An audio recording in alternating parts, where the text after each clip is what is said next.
For Aaron Rodgers, the path to NFL stardom started with rejection. And we're talking total rejection here. Despite throwing for over 4,400 yards in high school, college programs wanted nothing to do with the undersized quarterback from Chico, California. At around 5 feet 10 inches tall and around 165 pounds, Rodgers could barely get a look from major programs. His only Division I offer was to compete as a walk-on at Illinois. Talk about a rough start for a future legend. Really? Because I came out of the winter, had no offers, and really didn't know what I was going to do. Obviously, the JUCOs in the area wanted me to come play there, but when you're growing up, you don't not dream about playing JUCO ball. You're dreaming about playing on Saturdays on ABC with Keith Jackson calling your game. The guy was so overlooked, in fact, that he almost quit football entirely. Yeah, Rodgers nearly switched to baseball before enrolling at Butte Community College. But sometimes the most incredible stories start in the most unlikely places. And at Butte, just 15 miles from his hometown, Rodgers absolutely lit it up as a starter of the 2002 Roadrunners team, passing for 26 touchdowns en route to a 10-1 record and a conference championship. And here's where fate stepped in. Cal's head coach Jeff Tedford showed up at Butte one day to scout a tight end. Instead, he couldn't take his eyes off the quarterback throwing the passes. Thanks to his strong grades, Rodgers was able to transfer to Cal after just 1 year. And here's a fun fact. Cal ended up beating Illinois during Rodgers' first year, the same team that offered him the oh-so-generous walk-on offer. And the book on Aaron Rodgers, who came out of Butte in Chico, California. He's a big guy, 6'2", 215, and his coach, Jeff Tedford, said he had one of the quick minds he'd ever seen at quarterback because he gobbled up the playbook in about 3 weeks. 5 games into his first season with Cal, Rodgers took over as the starter and never looked back. It was clear that he was much more comfortable in his second season, capping off his college career by leading the team to a 10-1 record and a top 5 ranking heading into the bowl games. Then came draft day 2005. The 49ers held the first pick, and all signs pointed to them taking their local star. Some in the organization even told Rodgers he would be their guy. Even though all the conversation was about a choice between the two guys, to me it was never much of a choice. I absolutely thought the 49ers would take Aaron Rodgers. And the biggest thing that Mike Nolan had trouble getting over, he told me, was the cockiness and arrogance that he felt came from Rodgers. This is a no-brainer. Like, I'm from Chico, 3 hours away, went to Berkeley, the best quarterback in the draft. I mean, let's make it happen. With the first selection in the 2005 NFL Draft, the San Francisco 49ers select Alex Smith, quarterback, Utah. But what followed was brutal. The NFL had only invited 6 players to New York, and one by one, they left with their new teams. Meanwhile, Rodgers sat there, plastering on a forced smile as the camera zoomed in on his misery. This is television now. That's drama. Reality, first-round quarterback. The drama, he keeps getting passed on and passed on. Oh, the lonely odyssey of that player. Things could get interesting now for Aaron Rodgers, possibly Green Bay looking for a quarterback. No one's really sure how much longer Brett Favre will play. With the 24th selection in the 2005 NFL Draft, the Green Bay Packers select Aaron Rodgers, quarterback from California. Finally, with the 24th pick, the Green Bay Packers selected Rodgers, a team that already had Brett Favre. So for 3 long years, Rodgers sat behind the Packers legend, and the old gunslinger certainly did not make it easy on the rookie. I don't know him or anyone else anything other than, in my opinion, being a nice guy and being thoughtful and honest. You know, I don't have to give him any insights to what I do or don't do. But those years of watching and learning paid off in ways that nobody could have imagined. It's the night Aaron Rodgers steps into the most unique spotlight in the sport. Aaron Rodgers to begin the new era in Green Bay Packer football. The last time Brett Favre didn't start more than a decade and a half ago. First down throw and a deep one for Greg Jennings. What a catch! When Rodgers finally got his shot in 2008, he showed exactly why the Packers had drafted him. Even with a 6-10 record, he threw for over 4,000 yards and 28 touchdowns. The next season, Pro Bowl selection, 4,434 yards, 30 touchdowns. On the 10th of January that year, in his first ever playoff game, Rodgers played in one of the most exciting games in NFL history. Lining up on the other side of the field was Kurt Warner, the two-time MVP, who was having a career resurgence with the Arizona Cardinals. The two teams combined for over 1,000 yards of total offense, and the quarterbacks had 10 touchdowns between the two of them. Rodgers threw for 4, ran for another, and still ended up on the losing end of a 51-45 thriller. But that loss lit a fire. The very next year, he led the Packers all the way to Super Bowl 45.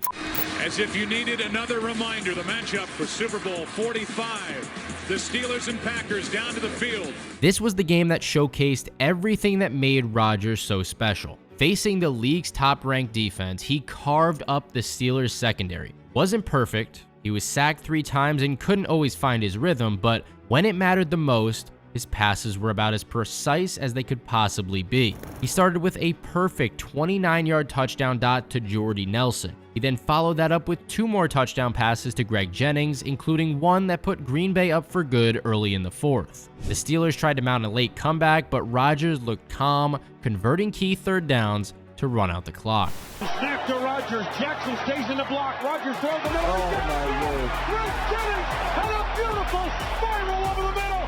The final snap of Super Bowl 45. The Green Bay Packers have won the Super Bowl. The Green Bay Packers are world champions of football. How does that feel to hear that Go Pack Go after you just put that Lombardi trophy up in the air for everybody? Well, I mean, they're the best fans in the league, and the Lombardi trophy's coming back to Titletown. And Rodgers was nowhere near finished. The following year, his 2011 season was something out of a video game. 4,643 yards, 45 touchdowns, and only 6 interceptions on his way to his first MVP award. It had to have been an incredibly satisfying moment for the guy who pretty much the whole league passed on back on draft day, coming up with all those ridiculous comments. Gets sacked a lot. Rodgers spins out to his left. Throws to Nelson, who makes the catch. Doesn't have ability to change the release of the football. End of the game here if they don't get 20 yards. There goes Rodgers again, all the way down. And it's going to be caught by Janis. Mechanically very rigid. Rodgers in trouble. He turned 32 yesterday. Does he have a vintage moment in him? In the end zone, it is caught for the win. System quarterback, can't create on his own. Ouch. Rodgers on the run. Pump fake, frees him to the end zone for another Packer touchdown. Panics under pressure, gets flustered easily. Left, now right, now end zone, touchdown! The kid from Butte Community College had transformed into one of the most talented quarterbacks to ever play the game. But instead of stacking rings, what followed was a decade of frustration, heartbreak, and you could say, wasted potential. With the insane postseason success of Tom Brady and Patrick Mahomes, it's kind of easy to forget playing in the NFL is hard. Even the very best players struggle to make it to the Super Bowl. For Rodgers, playoff heartbreak became a recurring theme. The 2014 NFC Championship against Seattle was particularly painful. Packers led 19-7 with under 3 minutes left, and it felt like they were on the final stretch. Victory was in their hands, but a series of improbable plays, including an onside kick recovery by Seattle, led to a crushing overtime loss. Rodgers could only watch from the sideline as Russell Wilson ended Green Bay's season. That loss was a total gut punch. The Packers had it, up 16-0 at half, 19-7 with under 3 minutes left, but instead of slamming the door shut, they let Seattle claw their way back. A botched onside kick bounced off Brandon Bostic's helmet, an overtime touchdown from Russell Wilson sealed Green Bay's fate, and worst of all,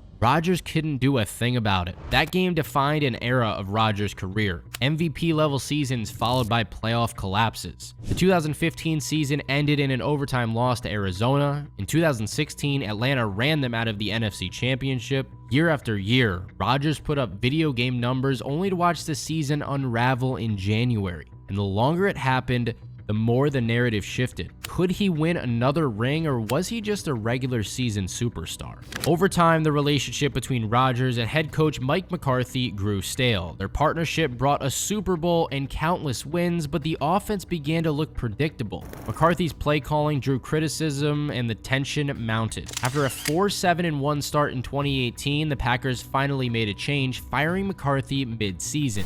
Just as we came on the air about 25 minutes ago, the announcement from Mark Murphy, the team president of the Packers, that Mike McCarthy, after 12-plus years as the head coach since 2006, has been fired. This was something where the writing was clearly on the wall. It had been Mike McCarthy's career. He has publicly had a strained relationship with Aaron Rodgers, and it seems as though only 4 wins on the season combined with that, well, that was enough for the Packers to decide to move on. The coaching change turned out to be exactly what Rodgers needed. The Packers signed Matt LaFleur starting in 2019, a young offensive-minded coach who brought creativity back to Green Bay's offense. And Rodgers thrived. The team went from stale and predictable to one of the most dynamic offenses in the league. Meanwhile, away from the field, Rodgers began a personal transformation that would reshape his public image. In early 2020, following a conversation with his friend Jordan Russell, he traveled to Peru.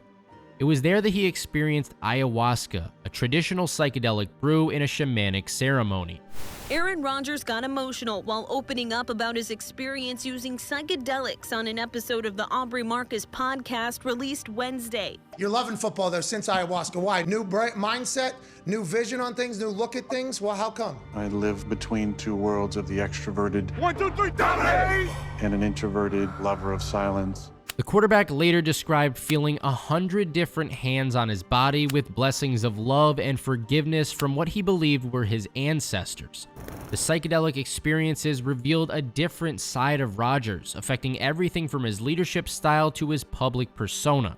He also became more open about his spiritual journey. Russell noted a softening of the heart in his friend, but this transformation also coincided with Rodgers becoming increasingly distant from the traditional NFL culture. Around this time, cracks in the relationship between Rodgers and the Packers front office started to show. Communication with general manager Brian Gutekunst broke down. Rodgers felt left out of personnel decisions, watching as favorite targets like Jordy Nelson departed in the past. Then came the 2020 NFL Draft. Green Bay held the 26th pick, and many expected them to select a wide receiver to help their aging quarterback, but instead, they traded up to draft Jordan Love, a quarterback from Utah State. With the 26th pick in the 2020 NFL Draft, the Green Bay Packers select Jordan Love, quarterback. The parallels to Rodgers' own arrival in Green Bay were impossible to ignore. As you can imagine, Rodgers was not happy about it. But instead of moping around, the draft lit a fire under Rodgers, who responded with perhaps the best 2-year stretch of his career, winning back-to-back MVPs in 2020 and 2021, combining for 85 touchdowns to just 9 interceptions. Rodgers on the move. End zone for Adams. He's got it. Touchdown, Packers! Blitz picked up. Rodgers has his man, the tight end, Tanya for the touchdown. So Rodgers going for it all, looking to bring it open. He's got it! Touchdown, Green Bay! He was riding high. So high, in fact, that even with all of Tom Brady's rings, there was a legitimate debate about the quarterback GOAT at the time. A lot of talk going on these days about who is the greatest ever. What makes him better than Brady? Is it talent? Is what? Definitely talent. Aaron Rodgers is the most talented quarterback to ever play the sport. I don't give a damn what anybody says. He's the greatest quarterback that I've ever seen. He's the greatest, most talented quarterback that I've ever seen with my 2 eyes. But off the field, there was more scrutiny than ever, because the guy who once kept his personal life private now regularly made the headlines for his opinions and lifestyle choices. Rodgers developed a reputation for what his friends called the island, cutting off people who crossed him, including family members. Even his parents found themselves exiled after a 2014 visit went sideways. Teammates learned to be cautious, never sure if they might end up on the island themselves. While Rodgers could be incredibly generous and loyal, his strict boundaries and unforgiving nature created an atmosphere of uncertainty around him. He appeared regularly on Pat McAfee's show, discussing everything from alternate medicine to conspiracy theories. The clean-cut image of his early career gave way to a much more controversial figure. The 2021 season was the epitome of this. Rodgers led the Packers to the NFC's top seed, throwing for 37 touchdowns with only 4 interceptions. But off-field drama dominated the headlines, especially regarding his vaccination status. When the playoffs arrived, Green Bay fell short yet again, losing to San Francisco in the divisional round. By 2022, the writing was on the wall. The offense looked sluggish. Overthrows Lazard, it's a pick. Intercepted by Taylor Rapp. And the relationship with the front office had deteriorated beyond repair. The Jordan Love era loomed, and both sides knew change was coming. Everybody around the league watched and waited as trade rumors circulated, and then... Oh, Laura, we have breaking news right now. Aaron Rodgers officially is being traded to the New York Jets. Finally, the Jets and Packers have agreed to their mega trade. It felt like a familiar story. In recent years, legendary quarterbacks have performed incredibly well for new teams. Brett Favre rekindled the old magic in Minnesota. Tom Brady left New England after 20 years and immediately led the Bucs to a Super Bowl victory. The Tampa Bay Buccaneers have a second Super Bowl title in franchise history. Peyton Manning, after multiple neck surgeries, took the Broncos to 2 Super Bowls, winning one and setting passing records along the way. Third down and goal from the 9. Peyton, empty backfield, 3-man rush. He bounces around, he throws. DT is there. Are they going to say touchdown? Touchdown! Demaryius Thomas. Move over Brett Favre and make room for the new king. On paper, the Jets were ready. A top 5 defense the past year, explosive young stars like Garrett Wilson and Breece Hall. Their offensive line could have used some work, but their main concern was getting a quarterback to put them over the top. And Rodgers, he was supposed to be that guy, but as we all know, things didn't go exactly according to plan. Opening night 2023, MetLife Stadium was buzzing, but within moments, that electricity turned to stunned silence. Protection breaks, down goes Rodgers. Aaron Rodgers has officially tore his Achilles. It's catastrophic. Is it time for him to retire? My heart goes out to him, not only as a physician, but also as a semi-professional athlete myself. An Achilles injury is one of the worst injuries. A seemingly routine tackle led to a torn Achilles, ending Rodgers' season before it really began. Just like that, the Super Bowl dreams vanished. The Jets showed flashes without him, their defense keeping them competitive in some games, but by season's end, the narrative was clear. It really seemed like they were just a quarterback away. And Rodgers, he was still pretty positive that he was the guy. One of the best, hardest years of my life, and I'm super thankful for all the highs and lows, but I'm hoping for a little smoother ride this year. So it's easy to see why the 2024 season brought a bit of optimism. But from the start, something felt off. And now that the season's done, the stats are going to give you a bit of an idea. 3,897 yards, 28 touchdowns, 11 interceptions, which is solid for most quarterbacks, but a far cry from the Rodgers of old. The Jets stumbled to a 5-12 record. Some games, Rodgers was completing just over 50% of his pass attempts, missing open receivers and looking hesitant in the pocket. The quick release that once defined his game had slowed down a bit. Where Brady maintained his efficiency until retirement and Peyton Manning adapted his game to hide physical limitations, Rodgers seemed unable to adapt. His trademark improvised plays, which once upon a time were pretty much weekly highlights, became increasingly rare. And honestly, we should have seen it sooner because cracks appeared early in the year. Rodgers skipped several minicamp practices for a vacation in Egypt, drawing a $50,000 fine. Team leadership grew concerned about his commitment level. His weekly appearances on Pat McAfee's show were lightning rods for controversy, culminating in a heated exchange with Jimmy Kimmel.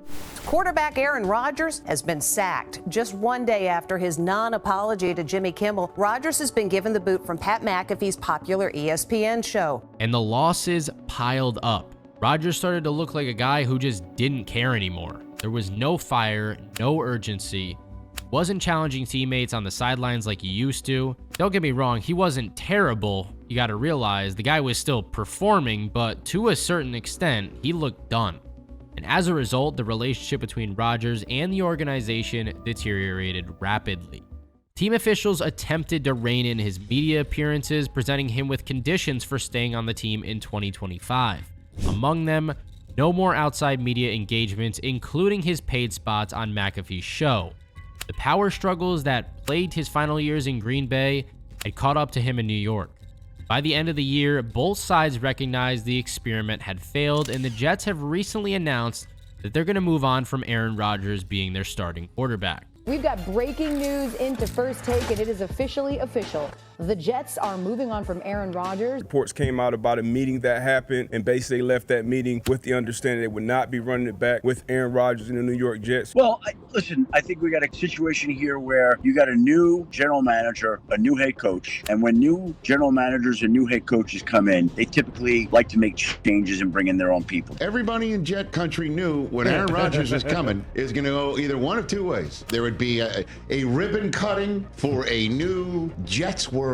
Instead, today, 2 years in, it was a cord cutting. So where exactly does this leave Rodgers' legacy? His peak years in Green Bay showcase perhaps the most talented quarterback to ever play. The stats even back it up. He's got the highest career passer rating in NFL history, the lowest interception percentage, and 4 MVP awards.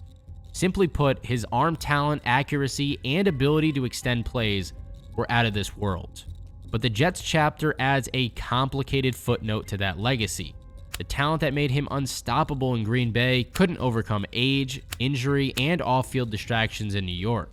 And at 41 years old, with his play declining and controversies mounting, the end could be near.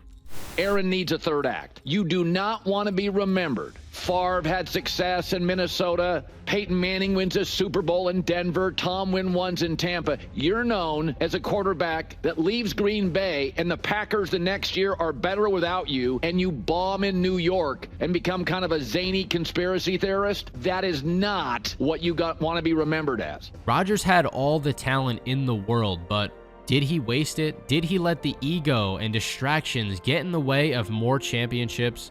Or was he simply a victim of circumstance? One of the greatest to ever do it stuck with the wrong teams at the wrong times. One thing's for sure. Tom Brady and Peyton Manning walked away as legends with multiple rings. Aaron Rodgers, on the other hand, his story is currently on pace to end with more questions than answers. Let me know in the comment section below, where does Rodgers rank among the all-time greats?